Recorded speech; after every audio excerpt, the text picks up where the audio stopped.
tiga jenis manusia yang amalannya tidak dicatat. Malaikat tidak menulis amal dia. Anis sabiyi hatta yahtalim, anak kecil hingga dia akil baligh. Anil naim hatta yastayqis, orang tidur hingga dia terjaga. Anil majnun hatta yafiq, orang gila hingga dia sihat daripada penyakitnya. Apakah betul sembahyang itu boleh mencerdaskan minda?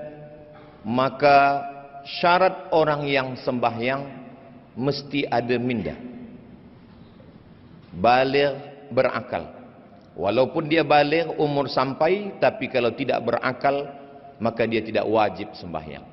Rufi'al qalamu an thalathatin, ada tiga jenis manusia yang amalannya tidak dicatat. Malaikat tidak menulis amal dia. Anis sabiyi hatta yahtalim, anak kecil hingga dia akil baligh.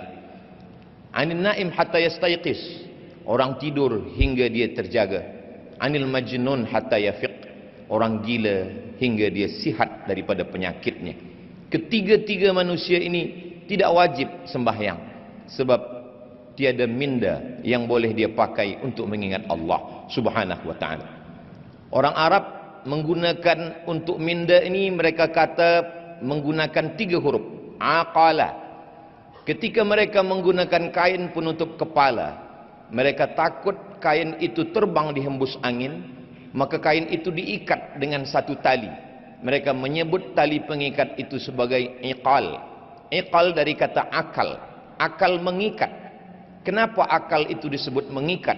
Kerana dia mengikat hawa nafsu. Maka dalam pepatah Melayu dikatakan, manusia dipegang cakapnya, sedangkan haiwan dipegang talinya. Bila ada orang yang cakap tiada berdasar daripada minda yang sihat, maka dia perlu diikat dengan tali. Orang Melayu mengatakan bahawa akal sebagai alat pengukur. Dalam satu peribahasa dikatakan, kalau galah panjang sejengkal, jangan laut hendak diduga. Galah adalah akal. Jangan pernah untuk mengukur Allah Subhanahu wa ta'ala dengan akal yang pendek. Ketika seorang muslim mengangkat tangannya takbiratul ihram, maka saat itu minda diguna untuk mengingat 7 perkara. Yang pertama, saya sedang sembahyang, usalli. Sembahyang saya sembahyang fardu, bukan sunat. Sembahyang saya sembahyang zuhur, bukan asar, bukan maghrib, bukan isya, bukan subuh.